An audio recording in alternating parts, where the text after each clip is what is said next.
আসসালামু আলাইকুম। সবাই কেমন আছেন? আশা করছি সবাই সুস্থ আছেন, ভালো আছেন। আলহামদুলিল্লাহ আমরাও ভালো আছি।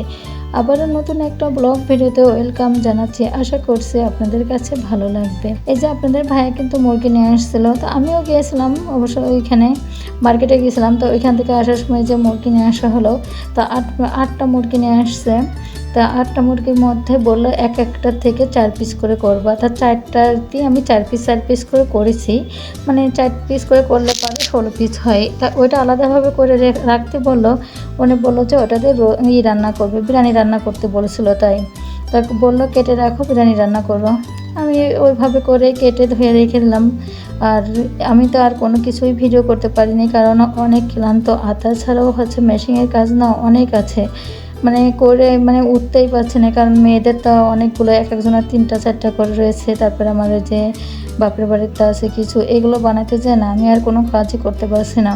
তো যাই হোক, আমি আর কোনো কিছুই ভিডিও করতে পারিনি। তো এই যে এখানে শরবত বানাচ্ছে আমার মেয়ে ছোটোটা। তো আমি ভাবলাম একটু ভিডিওটা করি, তাই একটু তো আপনাদের সাথে শেয়ার করতে হবে, না হলে তো আর হবে না। তো এখানে লেবু দিয়ে, লেবুর পাতা, চিনি এগুলো দিয়েই লেবু শরবতটা বানিয়ে নিল। আর এইখানে যে সাবু একটু রান্না করলাম, লবণ দিয়ে রান্না করে পানিটা ফেলে দিলাম, ফেলে দিয়ে তারপরে কিন্তু দুধটা জাল দিয়েছিলাম, দিয়ে এই যে এর মধ্যে দিয়ে দিলাম। তো দুধটা একটু বেশি হয়েছে, আমি এবার এই দুধটা একটু কেটে নিয়েছি, কেটে অন্য জায়গায় রাখছি, কারণ এর ভিতরে ফল দিব তো বেশি হয়ে যাবে। ওইখান থেকে নিয়ে চলে আসলাম যে টেবিলে নিয়ে এসে এখানে আমার মেয়ে কেটে রাখছিল ফলগুলো, ছোটো মেয়ে।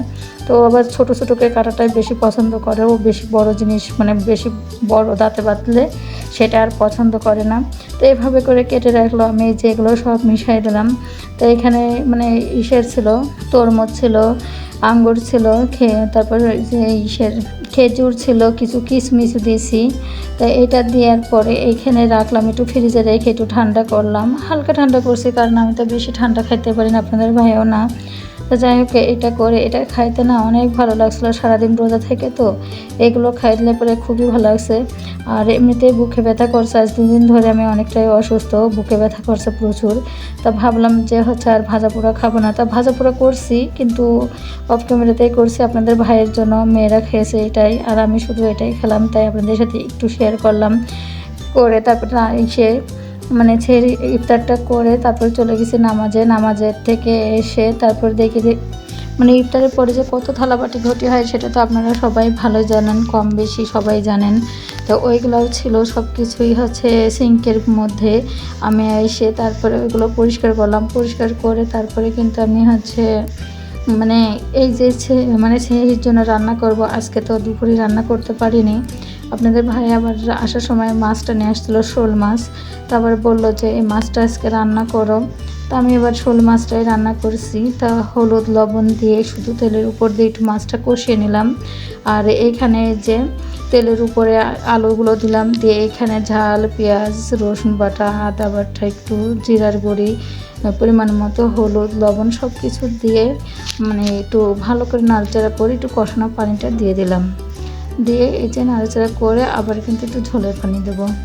যারা এতক্ষণ ধরে আমার ভিডিওটি দেখছেন তারা একটা লাইক দিবেন, কারণ আপনাদের একটা লাইক আমাকে আরও একটি নতুন ভিডিও বানাইতে উৎসাহিত করবে। আর আমার ভিডিও যদি আপনাদের কাছে একটুও ভালো লেগে থাকে তাহলে সাবস্ক্রাইব করে পাশে থাকবেন, বেল বাটনটি অন করে রাখলে আমি যে ভিডিওটাই দিব না কেন আপনাদের কাছে নোটিফিকেশন চলে যাবে।